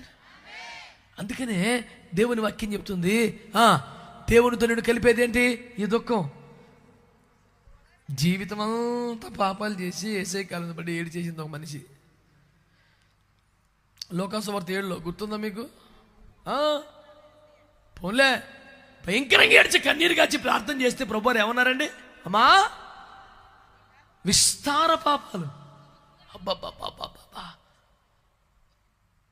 అందుకనే దుఃఖం కన్నీరు అంత మేలు, అంత మనోహరం, అంత ప్రయోజనకరం. దైవ చిత్తానుసారమైన దుఃఖము నీలో మార్పును తీసుకొస్తుంది. కన్నీటి ప్రార్థన దేవుని కనికరాన్ని తీసుకొస్తుంది. కన్నీటి ప్రార్థన నీకు పాప క్షమాపణ కలిగిస్తుంది. కన్నీటి ప్రార్థన దేవుడు నీ యెడల జాలి చేసుకున్నట్లుగా చేస్తుంది. అందుకనే దుఃఖపడటం, పశ్చాత్తాపడటం, కన్నీరు కార్చడం, హృదయాన్ని ద్రవింపజేసుకోవటం, కఠినమైన బండ ముండి పాషాను హృదయం బద్దలు కొట్టుకుని కరిగి కన్నీరుగా మార్చి దేవుని పాదాల మీద తేవడం నీకు ఆశీర్వాదకరం. అసలైన పండుగ ఉపవాసం ఉండి ప్రలాపించి పశ్చాత్తపడి ప్రార్థన చేస్తే కలుగుద్ది. సమస్యలపై జయం, అప్పుల నుండి విడుదల, పిల్లోడికి ఉద్యోగం, అమ్మాయికి పెళ్ళి, ఇవన్నీ కాదురా. ఫస్ట్ నీకు దేవునికి మధ్యలో ఉన్న అడ్డం తొలగిపోయి మీరిద్దరు తండ్రి బిడ్డలు అయిపోతారు. అసలు అది కీలకం కదా. నీకు దేవుడితో సంబంధం లేకుండా ఫ్రిడ్జ్ కొన్నామండి, టీవీ కొన్నామండి, దేవుని కొట్టుబట్టి మైక్రోని కూడా కొన్నామండి, చల్లారిపోయిన తొందరలో పెట్టి కిక్కి మేము తినేస్తుంటామండి. ఇక మిగిలిపోతే ఫ్రిడ్జ్లో పెడతాం, ఆకలి ఎత్తే ఏడు చేసుకుంటాం. ఇదే పని రెండు కొనేసాడు, ఫ్రిడ్జ్ దాని పక్కన మైక్రోవేవ్. చిత్రం చెప్పనా? ఇంటి పక్కనే కరెంట్ స్తంభం ఉంది, ఇంటి నిండా కరెంట్ స్తంభాలు ఉన్నాయి, కనెక్షన్ లేదు. ఇంటి పక్కనే కరెంట్ స్తంభం ఉంది సార్, ఇంటి నిండా కరెంట్ సామాన్లే, కనెక్షన్ ఎట్ట కలిసిద్ది? పాపం ద్వారానే నీకు కనెక్షన్ తెగిపోయింది. పాపం వల్ల కనెక్షన్ పోయింది, మళ్ళీ పాపం పోతే కలుపుతుంది మళ్ళీని. ఎట్టబోద్దు పాపం? స్తోత్రం చెప్పరే. సరైన దుఃఖం, సరైన ఉపవాసం అంటే దేవుని అన్నం మానేయటం కదా. కొంతమంది ఉపవాసం అంటారు, సెంటర్లో కూర్చొని జోగులు వేసుకుంటాం, యూట్యూబ్లో, టీవీలో, ఫేస్బుక్లో నవ్వులు కరెక్ట్గా పెట్టుకొని పక్కపక్కలాడతాం, ఆన్ని కిలికి ఎట్టకారమని నవ్వులు ఆడటం. వీడు అన్నం ఒకటే మానాడు, ఏదో పని మాండీడు, అన్నం ఒకటే మానాడు. నువ్వు అన్నం మానేస్తే పరలోకరికైనా పండగ బాగైంది, వీడు కడుపు మండింది అని ఎవరైనా సంతోషపడతారు అక్కడ? నువ్వు మానాల్సినవి చాలా ఉన్నాయి, వాటన్నిటి కోసం దుఃఖపడాలా. అది ఒరిజినల్ ఉపవాసం అనగానే అన్నం మానేస్తాను, నేను తిన్నాను, నువ్వు అన్నం తినట్లేదు, అట్టుపండు అన్నం తినండి. ఉపవాసం అట్టుపండు తినమంటావు, జ్యూస్ చేసిపో. అట్టిపండు కొరికితే ఉపవాసం పోయినట్టు, అట్టిపండు తాగేస్తే ఎన్నెన్న తాగేయచ్చు. దేవునికి స్తోత్రం. 1/2 కేజీ పెరుగు, దేవునికి స్తోత్రం, 1/2 కేజీ పంచదార వేసి, 1/2 కేజీ ఐజేసి, గిరగిర తిప్పేసి మొత్తం తాగేసి ఉపవాసం కదన్నా లేచి తాగాను. అట్టయితే 500 రోజులు చేయొచ్చు ఉపవాసం. మళ్ళీ వాటికి ఇంకా బలం సరిపట్లేదని మొన్న ఒకటి చెప్పాడు, పాజిటివ్ ఉన్నప్పుడు ఈసారి డ్రై ఫ్రూట్ లస్సీ తాగాను. అది ఇంకేం ఉపవాసం రా? అమ్మమ్మమ్మమ్మ, వీళ్ళందరూ ఉపవాసం బ్యాచ్ తప్ప ఉపవాసం బ్యాచ్ కదండి. సరైన ఉపవాసం అంటే అన్నం మానేయటం కాదు, గుర్తుపెట్టుకోండి. నీలో ఒక దుఃఖం రావాలి. ఇంత ప్రేమించే తండ్రి మనసు గాయపరిచానే, ఆయన దుఃఖపెట్టాను, ఆయన బిడ్డనయ్యిండు కూడా ఇలా ప్రవర్తించానే చిచ్చే అని ఒక పశ్చాత్తాపం, దుఃఖం, వేదన కలిగి నేను దేవునికి దగ్గరైపోవాలని నీలో ఒక తాపత్రయం స్టార్ట్ అయితే చూడు, అది సరైన ఉపవాసం అంటే. దేవునికి స్తోత్రం కలుగునుగాక. హల్లెలూయా. మావాడు ఒకడు ఏలూరులో ఉన్నాడు. అయ్యా ఈ వైపుగా వెళ్తే ఒకసారి ఇంటికి వచ్చి ప్రార్థన చేసి వెళ్ళంటే, నేను ఏలూరులో కోట మీద తగిలింది, వెళ్ళా. ఇంటికి వెళ్తే నడి మంచంలో కూర్చొని మఠం వేసుకొని యేసు యేసు అన్నాడు. అసలు ఎక్కసన మంచి పడగిప్పును పాము వచ్చినా ఈడు బొసక భయపడి పారిపోద్ది. తడి మంచంలో కూర్చొని యేసు అన్నాడు. అమ్మో ఏంద్ర ఇదే, నువ్వు అసలు సేవకు వచ్చావా, చేతపడి పెట్టుకున్నావు ఏంద్రా అని ఇంట్లోకి ఎంటర్ అవుతుంటే మంచం కింద డబ్బా కనపడించారు. 5 కిలోల గ్లూకోండి, 5 కిలోల గ్లూకోండి. గ్లూకోండి అంటే మీరు ఎంత కొంటారు? 1/2 కేజీ కొంటారు, 1/2 కేజీ కొంటారు. 5 కేజీలు కొన్నాడు అన్నాడు డబ్బా. నేను దాన్ని చూస్తున్నాను, ఏదిరా ఇది కొన్నావు అంటే, అన్నయ్య కొన్ని దినములు ఉపవాసములు ఉండాలి. మరి ఇదేందిరా, కడుపులో మంట రాకుండా ఆరారగా ఆరగిస్తాడట. అది నిన్నెవడురా తినొద్దు అన్నాడు. కడుపు నుండి తినరా, నువ్వు తింటే మేమైనా ఏడిచేస్తావా? తినరా, కంటిన్యూగా ఆప్షన్ లేకుండా రోజుకు 3 పూట్ల తినరా. ఇదేం పనిరా? 5 కేజీల గ్లూకోన్ డబ్బా మాటకి ఎంత బుక్కుతున్నాడు వాడు. అడేం ఫీల్ అవుతున్నాడు మళ్ళీ? ఇది ఏదో ఆకలి తీరడానికి కాదన్నయ్య, కడుపు చల్లగా ఉంటుందన్నయ్య. అట్టగా ఉంటుంది ఉపవాసం అంటే. యెషయా 58 పరిగెత్తాల. యెషయా 58 3వ వచనం. మేము ఉపవాసం ఉండగా నీవెందుకు చూడవు? ఎట్లున్నావు ఉపవాసం నువ్వు? మేము మా ప్రాణములను ఆయాసపరుచుకొనగా. 5వ వచనం. అట్టి ఉపవాసము నాకు అనుకూలమా? ఇంకా మనుష్యుడు తన ప్రాణమును బాధపరుచుకొనవలసిన దినము అట్టిదేనా? చాలు. ఉపవాసము అనండి. 2 పదాలు వాడారు ఇక్కడ. ఇందాకేం చూపించాను ఉపవాసం అంటే మీకు? ఓకేనా? ఇప్పుడు ఇంకో పాయింట్. ఉపవాసములు మా ప్రాణమును బాధపరుచుకున్నాం.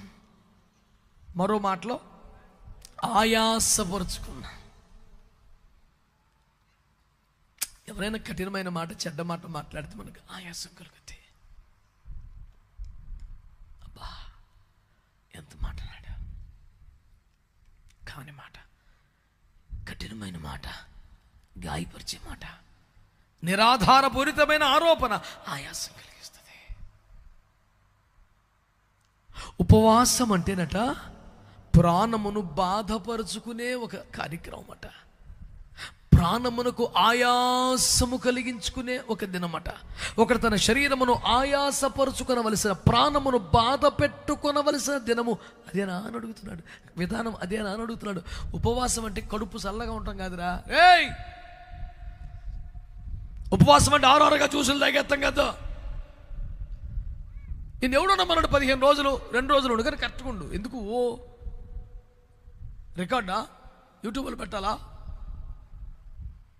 మన తాడేపల్లిగూడ వైపు నుంచి భీమవరం వెళ్తా అంటే ఒక ఊరిలో టర్నింగ్లో పెద్ద ఫ్లెక్స్, ఇంతకన్నా పేపర్ 2 ఇంతలో ఉంది, పెద్దది. 10x30 20 ఉంది, పెద్దది. రాజశేఖర రెడ్డి గారు మఠం వేసి కూర్చున్న ఫోటో ఉంటే చూడట్టు దిగాడు. సేమ్ ఆయన కూడా ఫోటో బాసిపెట్లు వేసుకొని చేతులు పెట్టి దిగాడు. పెద్ద ఫోటో, ఇంత ఇప్పుడు గడ్డం ఉంది. ఇంత భయంకరంగా పెద్ద ఫోటో పెట్టారు. ఏందిరని చూస్తే దైవజనులు 40 రోజులు ఉపవాస దీక్షలో ఉన్నారు. ప్రత్యేక ప్రార్థనలో చేయించుకున్న వారు రావచ్చు. నేను ఫోన్ కొట్టా, రాశారు నెంబర్ దాని మీద, ఫ్లెక్సీ మీద. కారు పోతున్న ఫోన్ కొట్టా, హలో అన్నాడు. 40 రోజులు ఉపవాస ప్రార్థనలు ఉన్నాయి గారేనా? అవును. మీ సమస్య ఏమిటి? నువ్వే సమస్య. ఎవరు మీరు? ఏం కావాలి? ఎందుకు అలా మాట్లాడుతున్నారు? ఉపవాస దీక్షలో ఉన్నానని చాటింపేయొచ్చా? పక్కింటికి కూడా తెలియకూడదని చెప్పాడు కదా, అలా ప్రచారం చేసుకోవచ్చా? అసలు ఫలం ఉంటుందా నీకు ఇంకా అన్నాను. ఎవరు మీరు? ఏం మాట్లాడుతున్నాడు? ఏం కావాలి నీకు? నీ పేరు చెప్పకుండా ఎట్టి మాటలు అన్నాడు ఉపవాస వీరుడు. నేను అన్నాను, పేరు ఏముందిలేండి, 10 మంది జనంలో నేను ఒకనాను. నీకు అసలు ధైర్యం ఉంటే పేరు చెప్పు అంటే, నా పేరు Jafnish. Anaya praise lord, Anaya praise lord, Anaya praise lord, Anaya సిగ్గుమల్లి పని చేయబాకు, పనికి మళ్ళీ అసలు తీసాయి ఫ్లెక్సే అనయా. నీకు కుర్రోలు పెట్టుంటారు, నేను చూసుకోలేదు అనయా. మేము వెళ్ళి పెళ్లి చేసి వచ్చేపాటికి బ్యానర్ లేదు. దేవుని స్తోత్రం. వాడి మీద నాకు ప్రేమ ఉంది కాబట్టి పేరు చెప్పలేదు మీకు. సంస్కారం అది. దేవుని స్తోత్రం. ఇలాంటి పనికి మేల వేషాలు ఇయ్యొద్దు. పబ్లిసిటీ స్టంట్ కాదు ఉపవాసం అంటే. గుట్టు చప్పుడు కాకుండా సైలెంట్గా. ఆమేన్, హల్లెలూయా. ఇంటిలో సభ్యులకి తప్ప, అంతరంగికులకు తప్ప ఎవరికి ముచ్చట అర్థం కాకుండా లాగేయాలి బండి. ఓ పెద్ద బ్యానర్ కట్టేసి బయట నువ్వు పెద్ద సేవాసనం వేసుకొని కూర్చొని, క్షవరానికి డబ్బులు లేనట్టుగా భేద ముఖం పెట్టుకుని ఎంత పొద్దు పెంచేసుకొని, అందరూ జాలిపడి తలక రూపాయి అయితే తప్ప నేను ఆ షాప్కి వెళ్ళలేనట్టుగా పెట్టకూడదు నువ్వు.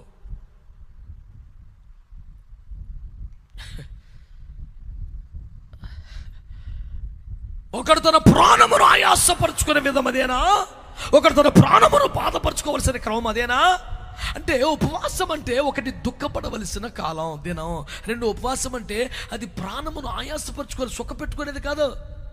సంతోషపరుచుకునేది కాదు, సరదా పడేది కాదు. దుఃఖపడాలి, వేదన పడాలి, బాధపడాలి, నలిగిపోవాలి, ఆయాసపడాలి.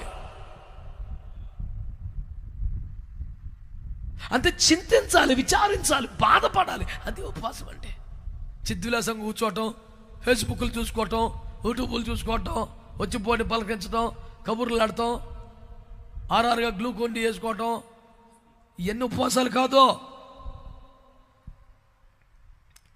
నీ శరీర బలహీనతను బట్టి పరిమితంగా ఉపవాసం ఉండు. ఒకవేళ ఆరోగ్యం లేకపోతే, ఆరోగ్యం ఉంటే తినో, లేకపోతే ఉపవాసం ఉండవు. కరిగించుకోవాల్సి ఉంటే ఫాస్టింగ్ ఉంటే ఇబ్బంది ఏమీ లేదు. కానీ ఉపవాసం ఉంటే అసలు దాని అర్థం అన్నం మానుట అని కాదు. దేవునికి ఇష్టము లేని విషయములపై నీకు ఒక దుఃఖము రావాలి. ఆమేన్, ఆమేన్. నీ శరీరమును ప్రాణమును బాధపరుచుకోవాలి, ఆయాసపరుచుకోవాలి, సుఖపడకూడదు.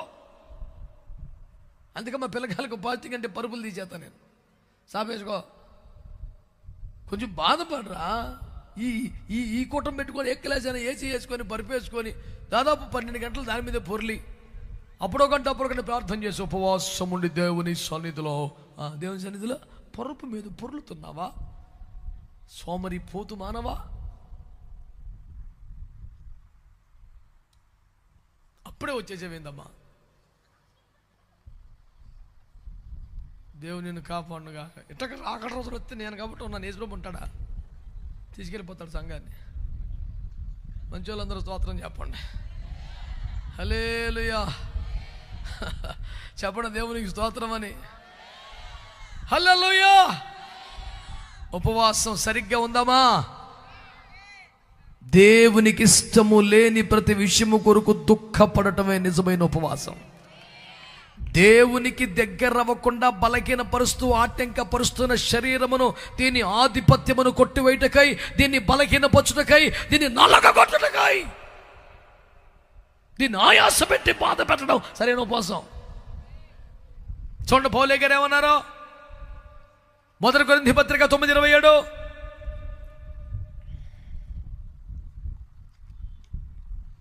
గాలిని కొట్టినట్టు నేను పోట్లాడుట లేదు గాని, ఒకవేళ ఇతరులకు ప్రకటించిన తర్వాత నేనే భ్రష్టుడనైపోదునేమో అని, భ్రష్టత్వము నుండి కాపాడబడుట కోసం నా శరీరమును నలగగొట్టి దాన్ని లోపరుచుకొనుచున్నాను. గట్టిగా ఆమేన్ అని చెప్పండి ఒకసారి.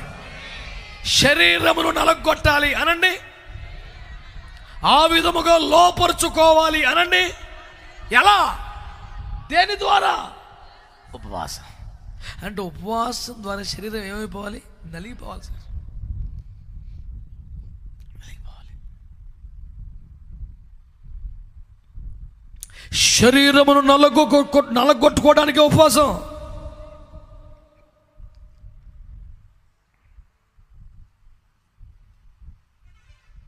ఎందుకు నలగొట్టుకోవాలి అసలు? శరీరం యొక్క ఆధిపత్యము కొట్టబడాలని, శరీర కార్యాలు నశించిపోవాలని, శరీరము కన్నా ఆత్మ బలముగా ఉండాలని, ఆత్మతో పోల్చే శరీరం యొక్క ఆధిపత్యము, బలము, ప్రభావం తగ్గాలని, అందుకనకే ఆత్మను బలపరచుటకై, శరీరమును నల్లగా కొట్టుటకై ఉపవాసాలు చేయాలని వాక్యం ద్వారా మనం మాట్లాడుకుంటున్నాం. మరి అయితే ఎందుకు నలగొట్టాలి అసలు? పోలంటాడు, ఇంతమందికి సువార్త చేశాక, ఇన్ని సంఘాలు కట్టాక, తిమోతి, ఎపఫ్రు, తీతు లాంటి యోధులు తయారు చేసిన తర్వాత, అనేక సంఘములు గట్టిగా మిషనరీగా ప్రపంచాన్ని చుట్టి వచ్చిన తర్వాత అంటాడు, నేను ఒకవేళ భ్రష్టునైపోతానేమో. ఒక అపోస్తలత్వానికి ఎదిగిన తర్వాత పరదేశుకు వెళ్ళి మనుషుడెవడు వచింపకూడని మాటలను దేవుడే మాట్లాడగా విని సబ్జెక్టు నేర్చుకుని వచ్చి నేర్పరి అయిన శిల్పకరుడి వలె సంఘమునకు పునాదులు వేసిన తర్వాత దేవుని మర్మములన్నీ ఇంట్లో పెట్టి తాళం వేస్తే ఆ ఇంటికి నిర్వాహకుడిగా మారాక ఈ స్థాయికి వచ్చాక కూడా పౌలు అంటాడు, నేను ఒకవేళ భ్రష్టునైపోతానేమోనని. శరీరాన్ని నలగొట్టుచున్నాను. నలగొట్టుతున్నా ఎవరికైనా కర్ర ఇచ్చి నాన్న కొట్టు అంటే కర్ర పెట్టి బాధ్యాడు, శరీరం నలుగుద్దా, ఇంకా బండోడైపోతాడు, ముండోడైపోతాడు, బండబారిపోద్ది. నేను బుట్టాయిగూడలో సేవ చేసే కాలంలో మా ఇంటి ముందు ఒక కురగాడు ఉండేవాడు. ఇటు తిప్పేసేవాడు కండ్లన్నీ. మామూలుగా పరిగెత్తలేక చేస్తుండే గ్రౌండ్ చుట్టూ ఒక సైకిల్ పైకి ఎత్తుకొని అటు పట్టుకొని గ్రౌండ్ 10 రౌండ్లు వేసేవాడు. ఒకరోజు అందరు రెచ్చగొడితే కుట్టు మిషన్ పైకి ఎత్తేసి దాన్ని పట్టుకు పరిగెత్తే గ్రౌండ్ అంతా. అడిగి కసరత్తులు పిచ్చి, 1 రోజున పచ్చిగుడ్లు తాగుతాడు, 1 లీటర్ పాలు తాగుతాడు, ఇక ఇది పందెం కోడి పుంజు పనిచేదాడు మేపుకి. విపరీతమైన సరుకు అంతా కడుపులేసి దాన్ని కరిగింతాకి కొవ్వు రూపంలో బయటికి తెస్తానికి కసరత్తులు చేస్తుంటాడు. ఇందులో సూపర్ ట్విస్ట్ ఏంటంటే పరిగెత్తి కసరత్తులు 1 గంట సేపు చెమటలు, స్నానం చేస్తే నీళ్లు కారినంతగా చెమటలు పడతాయి. ఆ స్థితికి వచ్చాక ఒక మంచి రోకల బండ లాంటి ఉన్నట్టు కళ్ళ లాంటి లాంటిది ఉంటుంది, అది పట్టుకొచ్చి అలా ఆవిడకి ఇచ్చే కడా అంటాడు. ఆ పిల్ల నాకెంత అదృష్టం, నా మానవ రక్తమే జయ్యం వల్లే లూయా కాసి తీర కొడుతుంటే కడా ఏంటనుకున్నావు, కింగ్ ఇక్కడ, ఆ పిల్ల కూడా క్వీన్ ఇక్కడ. ఇది మీకు చెప్పుట కారణం ఏంటంటే అంతగా కర్రలు పెట్టి కొడితే అని అలిగాడా, ఇంకా బండగా మొండిగయ్యాడు. 3rd డిగ్రీ ప్రయోగించబడిన నేరస్తులు ఎవరు నలగల, ముండలు అయిపోయారు. కాబట్టి నల్లగా కొట్టుకునుట కర్రలతో కాదు. 2వ కొరింథీ పత్రిక 11:27, 2వ కొరింథీ 11:27.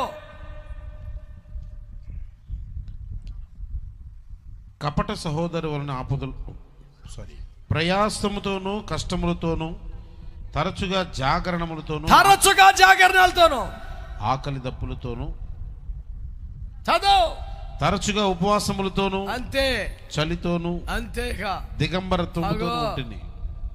తరచుగా జాగరణాలు, తరచుగా ఉపవాసాలు. జాగరణం అంటే ఏంటన్నా? నిద్ర మానేయటం. ఉపవాసం అంటే ఏంటి? తిండి మానేయటం. చెప్పండి, జాగరణం అంటే నిద్ర మానేయడం, ఉపవాసం అంటే ఈ రెండిట్ల ద్వారా అతడట నలగొట్టుకున్నాడంట శరీరాన్ని.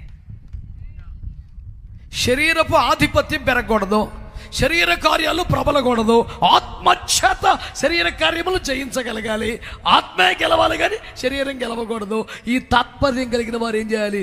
శరీరాన్ని నలగొట్టాలి. కర్రలతో రాడ్లతో కొట్టుకుంటే నలిగేది కాదు. మరి ఏం జరగాలి?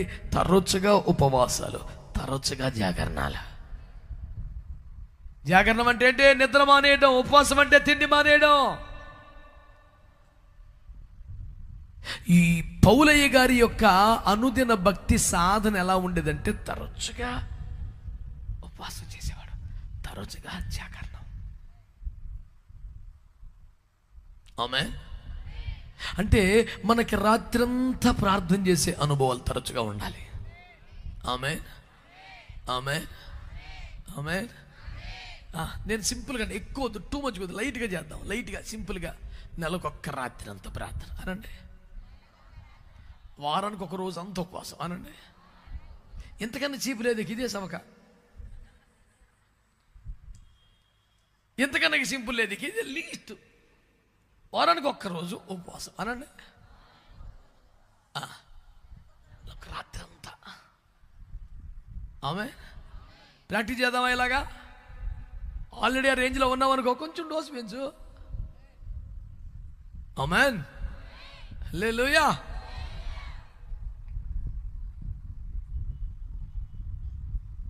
కొంతమంది అయితే అతివృష్టితాన్ని అనవచ్చి ఒక వారం రోజులు అత్త మనకి ఎవరితో మనం ప్రార్థన చేద్దాం, మరుసటి వారం చేయడిక. లాస్ట్ వీక్ అంతా ప్రేయర్లో ఉన్నా, ఈ వీరు ఎగ్గొట్టినా పర్లేదు అట్టుండదునా. ఏనాటికి ఆనాటికి ఎప్పటికప్పుడు చేయవలసిందే. గత వారం అంతా బాగా ప్రార్థన చేసుకొని ఈ వారంలో రోజు చికెను మటను ఫిష్ తిన్నాం కాబట్టి నెక్స్ట్ వారం అంతా ఫాస్టింగ్గా. అబ్బే బ్యాటింగే. అంటే ఈ వారం గదిలో గడిపేసావు, నెక్స్ట్ వారం ఎక్కడ తర్వాత మళ్ళీ రెగ్యులర్ ప్రేయర్, స్తోత్ర ప్రార్థన మామూలే.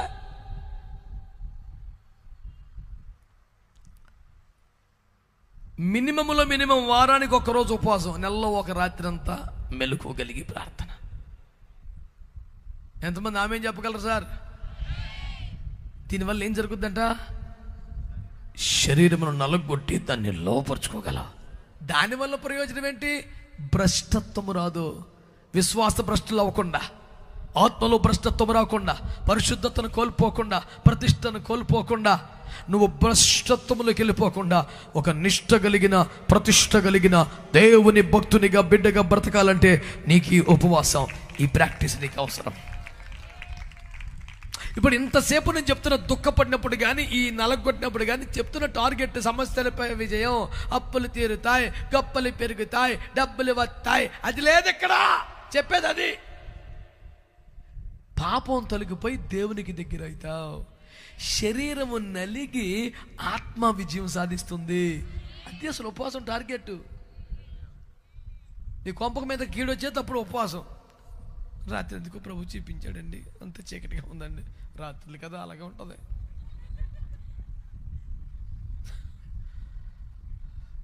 పనికి మాలి మాటలు పెద్దగా. వీళ్ళు బైబిల్లో 66 పుస్తకాలు ఉంటే ఒక్క వాక్యం కనపడదు. అడిగే రాత్రి ప్రభు చూపించాడు. అనయా నేను ఒక రోడ్డు పక్కన ఉన్నాను, కరెక్ట్గా చూపించాడరా నీకు. నువ్వు రోడ్డు పక్కన చచ్చావరా, ముందు సత్తువు గల సంఘంలో తోటలోకి రా, పనికి మళ్ళీ దర్శనాలు చూచాలా అవరా ముందా. నేను ఒక రోడ్డు పక్కన ఉన్నాను, ఎంతకాలం ఉంటావరా అక్కడ, పనికి మళ్ళీ లోపలరా. అదొక పెద్ద వీర దర్శనం, హెచ్కేల్కి మించిన కెరూబుల దర్శనంలో ఎక్కడికెళ్ళి చెప్తాడు. గత రాత్రి నేను చూస్తుండగా పెద్ద ప్రత్యక్షత వచ్చింది. కూర్చా, దేవుని వాక్యం ఒకటి కనపడదు. ఆ మధ్యకాలం ఒక భక్తురాలు టీవీలో కూర్చొని, హైదరాబాద్ స్టూడియోలో కూర్చొని, కాకినాడలో ఉన్న సరోజు నీ మనసులో రీతిగా బాధపడుచున్నావు, నీ కుటుంబంలో కూర్చున్నా చెప్తావు అని చెప్తుంది. మంచిదే, మనం పరిశుద్ధం, మనం ఐపీసీ వాళ్ళమే కదా దేవుని స్తోత్రం. మీరు కన్వీనర్ గారు కనపడుతుంది ఏంటి, ఎంతమంది ఏడి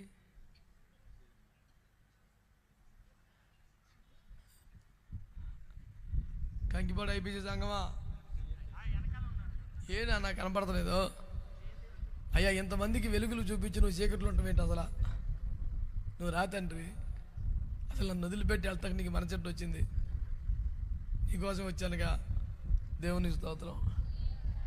అటు సాగనంపారా అమ్మని, దేవునికి స్తోత్రం చెప్పండి. ఆఖరి రాత్రి కన్వీనర్ల కష్టాలు అలాగే ఉంటాయి, అందరినీ సాగనం పొద్దు ఒక్కొక్కడు కేకెత్తుంటాడు చీకట్లు. అయ్యారు మరి ఏంటి మన సంగతి, మనం ఎప్పుడు ఎంత కూటం పెట్టినా పాదే పాదే అవతలానికి అక్కడ రేవైపోతుంటుంది. దేవుని కొంచెం సేవకులను చూసుకుంటారా బాబు, పూర్ణకి పిల్లగాళ్ళు. స్తోత్రం, హల్లెలూయా హల్లెలూయా. ఒక బైబిల్ అయితే బ్యాగ్ ఎంత లాభం ఎందుకు ఉంటుంది. ఈ రాత్రి నేను కష్టాలన్నీ బోల్డ్ ఉన్నాయి. స్తోత్రం చెప్పండి, హల్లెలూయా.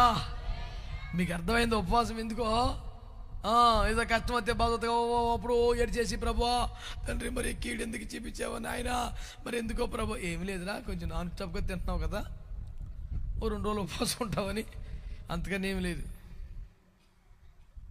మంచి వాళ్ళందరూ ఆమేనండి. దేవునికి స్తోత్రం కలుగునుగాక. మీకు అర్థమైందా ఉపవాసాల గురి, టార్గెట్ బైబిల్లో ఎందుకో మీకు అర్థమవుతుందా. ఆయా సమస్యలు, కష్టాలు, బాధలు వచ్చినప్పుడు ఉపవాస ప్రార్థనలు జయం పొందడం బైబిల్లో ఉంది, మనం కూడా చేస్తున్నాం. అంతకని దిక్కులేనప్పుడు ఇంక చేసేది ఏముంది కనుక అన్నట్టుగా సాగుతుంది బండి. కానీ అసలు ఒరిజినల్గా ఉపవాసాల అర్థం ఏంటి? శరీరపు ఆధిపత్యం తగ్గించి లోకానికి దూరమై దేవునికి దగ్గరై ఆత్మను గెలిపించుటకు నువ్వు అనుదిన భక్తిలో చేసే సాధన ఒరిజినల్ ఉపవాసం అంటే. అసలు దాని టార్గెట్ అది. మరి బైబిల్ గ్రంథంలో మొట్టమొదటి ఉపవాసం ఎవరు చేశారు? Bible quiz. Prize goes to quiz master Zephany Shastri. భలే పిల్లలు రా నాయన. ఏదో ఉపవాసం ఉన్నాడా? ఇది కూడా రాత్రి చూపించాడు దేవుడు. బైబిల్ గ్రంథములో మొదటి ఉపవాసం చేసింది బలవంతంగా దేవుని చేత చేయించాడు. దేవుడు చేయించాడు మనిషి చేత. ఆ వ్యక్తి పేరు మోషే గారు. మోషే గారి కన్నా ముందు ఉపవాసాలు ఎవరు చేయలా. మోషే గారు కూడా ఉపవాసం అంటే ఏంటి యేసు బలవంతంగా నేర్పించాడు తీసుకెళ్ళి. అవన్నీ చదివి చెప్పడానికి టైం లేదు, ఎలాగో రేపు కూడా కూటం ఉంది కదా, ఇదే చివరి రాత్రి అని ఫీలింగ్ ఏమైనా కొత్త లేదు. దేవునికి స్తోత్రం. కనుక శ్రద్ధగా దేవుని మాటలు వినండి. హల్లెలూయా. ప్రభునందు మిక్కిలి ప్రియమైన దేవుని బిడ్డలారా ఆలకించండి ఈ మాట.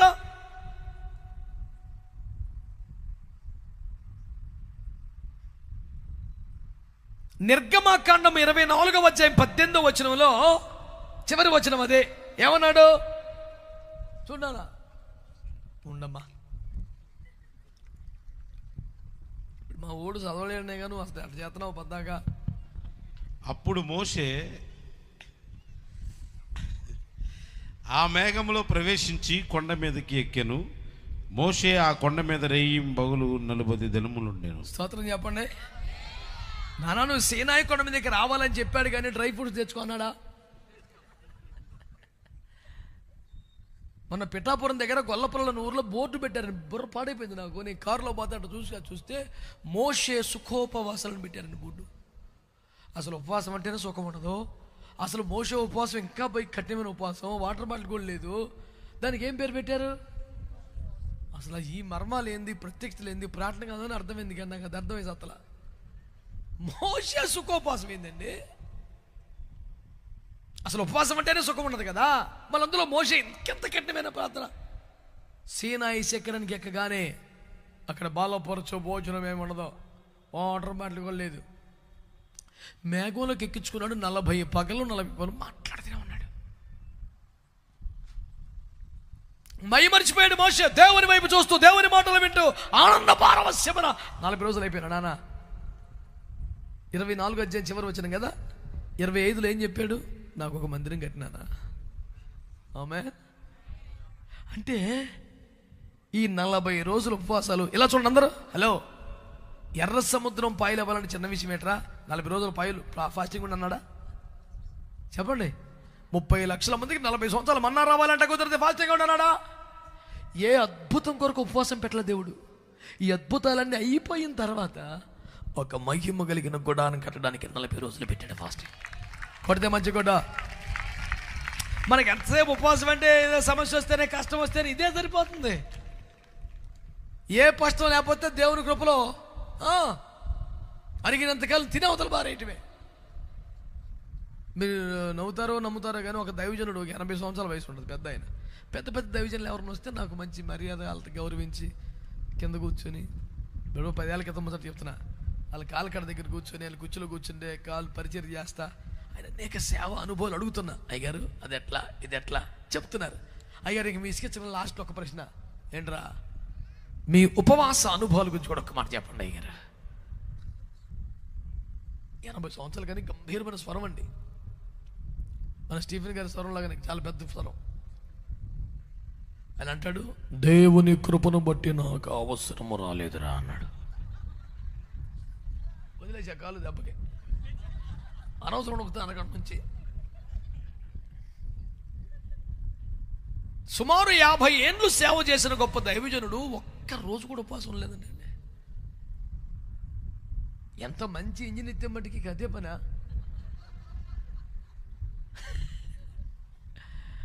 దేవుని కృపను బట్టి ఎప్పుడు నాకు అజీర్తి కానీ, కడుపులో మంట కానీ. ఇప్పుడు ఇంత పెద్ద సేవలో సాక్ష్యం ఏంటంటే నాకు ఏ టైంలో తిన్నా అరుగుతుంది, అదే సాక్ష్యం. నాకు అసలు అమ్మో నాకంత అవసరం రాలేదని అన్నాడండి. అంటే అంత గతిలేని ఇబ్బందికర ప్రమాదకరని పరిస్థితి వస్తే తప్ప మనిషి దేవుని మనసు తెలుసుకోవడానికి ఉపవాసం ఉండాల్సి వచ్చింది మోషే. దేవుని హృదయంలో ఉన్న సేవను గ్రహించడానికి ఉపవాసం ఉన్నాడు. ఒక మహిమ కలిగిన సేవ ఎలా కట్టాలి, గుడారం ఎలా కట్టాలి, పరలోక మందున్న దేవుని మందస ప్రభావం భూమి దిగి రావాలంటే ఎలా కట్టాలి గుడారం అనే సేవ నేర్చుకోవడానికి ఉపవాసం ఉన్నాడు. దేవునికి స్తోత్రం కలుగును గాక. అద్భుతాల కోసం జైలా, సమస్యలు వచ్చినప్పుడు జైలా మొట్టమొదటి ఉపవాస ప్రార్థన దేవుని మనస్సును, దేవుని ఉపదేశాన్ని, మహిమ లోకములో ఉన్న గుడారపు సేవని తెలుసుకోవడం చేశారు. స్తోత్రం చెప్పండి. హల్లెలూయా. నేను మనవి చేస్తున్న మాట వినండి. ఉపవాసం దుఃఖపడటం, ఉపవాసం శరీరాన్ని ఆయాసపరచడం, ఈ రెండు దేనికోసం? శరీరపు ఆధిపత్యమును తగ్గించి దాని బలమును కొట్టవే, శరీర కార్యాలు దునుమాడి ఆత్మను గెలిపించి విజయవంతమైన క్రైస్తవుని జీవితం ద్వారా దేవునికి దగ్గరగా బ్రతకడానికి ఉపవాసాలు. అలాంటి ప్రక్రియ జరిగితే, అలాంటి కార్యాలు జరిగితే, శరీరం బలహీన పడితే, అనగా ఆరోగ్యపరంగా కాదు, ఆధిపత్యం పరంగా, ఆశల పరంగా, కోరికల పరంగా శరీరము బలహీన పడితే, భ్రష్టత్వాన్ని పడకుండా కాపాడగలిగితే, ఆత్మలో రేపబడగలిగితే, విజయవంతమైన క్రైస్తవ జీవితం చేయగలిగితే అదే అసలైన ఉపవాసం.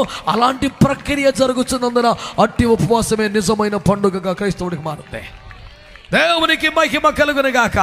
అంటే శరీరపు ఆధిపత్యము తగ్గుతుంది కనుక, ఆత్మ బలపడుచున్నది కనుక, దేవుని సంతోషపరచగలుగుతున్నాం కనుక, దేవునికి దగ్గర అవుతున్నాం కనుక, దేవునికి మనకి మధ్యలో ఉన్న శరీర కార్యములు కాలిపోతున్నాయి కనుక అది మనకి ఇష్టమైన ఉపవాస పండుగగా మారుంది.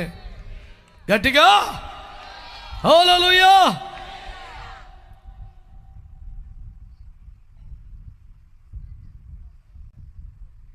ఉపవాసముకు ఉద్దేశం గమనించాలి. మరి యేసు ప్రభువు ఎందుకు చేశారు ఉపవాసాలు?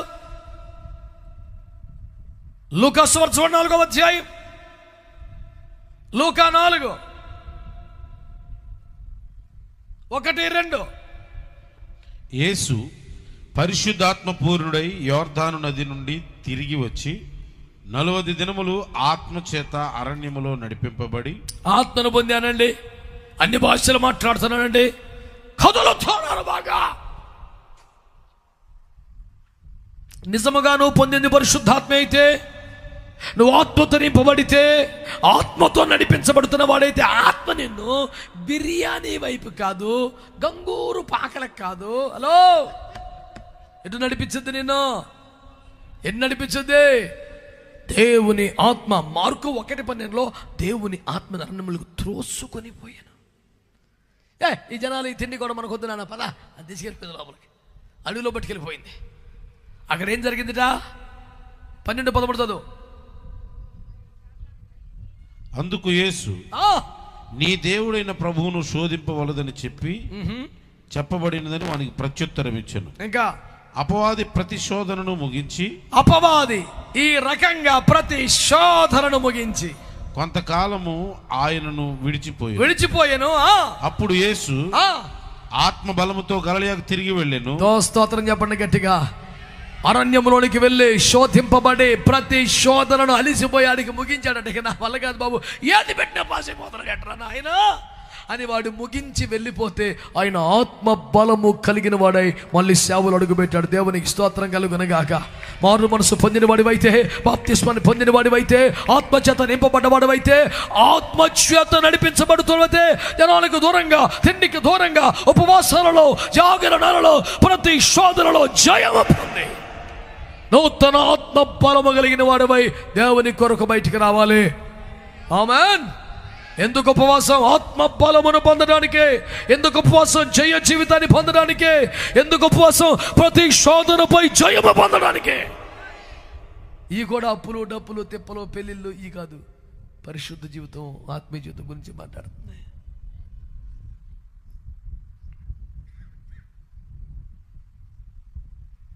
ఉపవాసము ద్వారా దేవునికి దగ్గర అవుతున్నావు కనుక, శరీరపు ఆధిపత్యము తగ్గుచున్నది కనుక,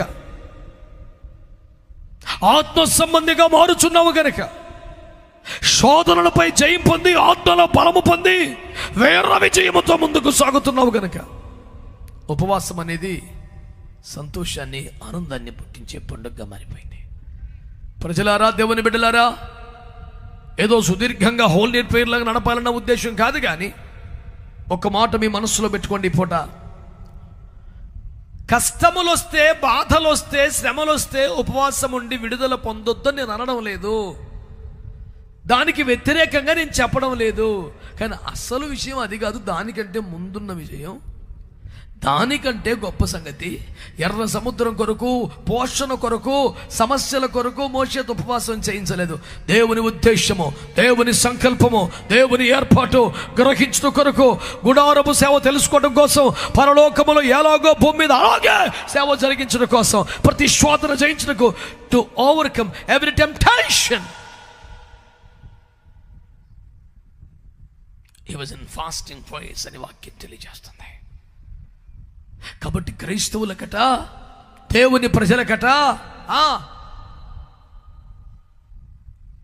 సంతోషమును ఉత్సాహమును పుట్టించు పండుగ ఏంటి? ఆమేన్, హల్లెలూయా. ఉల్లిపాయల రేటు పెరిగిపోయింది, అటుండిపోయింది ఒక తల్లి. ఏమంట ఉల్లిపాయలు లేకుండా అసలు తాలింపు కానీ అన్నిటికీ ఉల్లిపాయలేకయ్యా. నేను అన్నాను, ఫోన్లో ఈ వారానికి ఉపవాసం బాగా అని చెప్తున్నాం.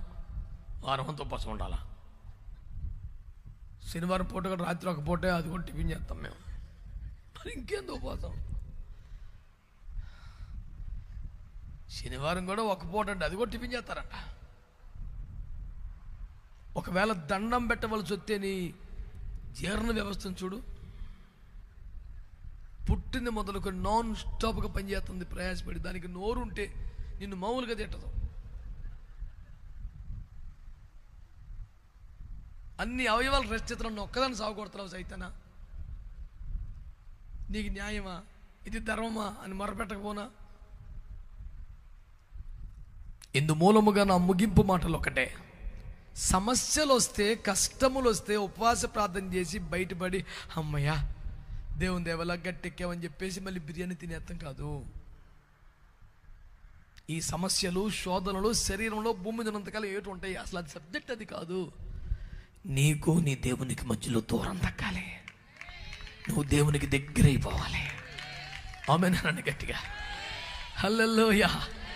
అందుకొరకే ఒక ఆత్మ సంబంధమైన దుఃఖము నీకు కలగాలి, నీకు ఒక వైరాగ్యము నీలో రావాలి, దైవ చిత్తానుసరణ దుఃఖము కలగాలి. ఓ హల్లెలూయా, హల్లెలూయా. నువ్వు పరిశుద్ధపరచబడాలి, శరీరపు ఆధిపత్యము తగ్గిపోవాలి, ఆత్మయే ఏలుబడి చేస్తూ జయ జీవితమును కొనసాగించగలగాలి. దేవుని మనసులో ఉన్న ఉపదేశాన్ని, మహిమ కలిగిన సేవను నేర్చుకోవాలి, ప్రతి శోధన జయించి జయ జీవితాన్ని సంపాదించాలి. ఇలాంటి కార్యముల కొరకు ముఖ్యముగా దేవునికి దగ్గరటకు, దేవుని సంతోషపరచుటకు, దేవుని మనసులో ఉన్న ఉపదేశం నేర్చుకున్నటకు, జయ జీవితాన్ని సంపాదించుకున్నటకే ఉపవాసములు చేస్తున్నాము. ఉపవాసాల ద్వారా పరిశుద్ధపరచబడుతున్నాం, దేవునికి దగ్గర అవుతున్నాం, దేవుని మనసులో మన గురించి ఏర్పాటు తెలుసుకోగలుగుతున్నాం, జయ జీవితాన్ని సంపాదిస్తున్నాం. అందుకని ఉపవాసాలే ఉత్సవాలు. గట్టిగా ఉపవాసాలే, మళ్ళీ ఉపవాసాలే. పస్కా ఉంది, ప్రథమ ఫలాలు ఉంది, పెందుకొస్తుంది, పండగలు ఉన్నాయి. కానీ సంతోషమును ఉత్సాహమును పుట్టించు మనోహరములైన పండగలు ఏంటంటే ఉపవాసాలే. కిస్మిసులు చేసుకునేవ్వండి, ఏస్టర్లు చేసుకోనివ్వండి, సమాధులు ముగ్గు పుట్ట పేడతట్ట శిబిరి కట్ట పట్టుకెళ్ళి సమాధులు అల్లుకునేవ్వండి. ఎవడు బాధాన పడిన మనమైతే 4వ నెల, 5వ నెల, 6వ నెల, 7వ నెల అని లెక్కలేసుకోకుండా కనీసం నెలకొక రోజైనా సంపూర్ణంగా మేలుకొని ఉందాం. వారానికి ఒక పూటను ఉపవాసం ఉందాం. తరచుగా ఉపవాసాలు, తరచుగా జాగరణాలు చేద్దాం. శరీర ఆధిపత్యాన్ని ఓడిద్దాం, ఆత్మలో జయ జీవితాన్ని కలిగి ఉందాం, దేవునికి దగ్గర అయిపోదాం, పరిశుద్ధతను సాధిద్దాం, దేవుని మనసులో ఉన్నటువంటి సంగతులను గ్రహిద్దాం, మహిమ గల రాజ్యము కొరకు ప్రయాసపడదాం. ఇందు నిమిత్తమే ఉపవాసములనే ఉత్సవాలుగా మార్చుకుందాం. దేవుడు మనల్ని, మన కుటుంబాన్ని, మన సంఘాలని, మన ప్రాంతాల్ని ఉపవాసముల ద్వారా ఉత్సవముతో నింపునుగాక. తలల వంచి కళ్ళు మూసుకోండి, ఇంకా ఆరోగ్యం ఉంటే మోకరించండి, ప్రార్థన చేసుకుందాం.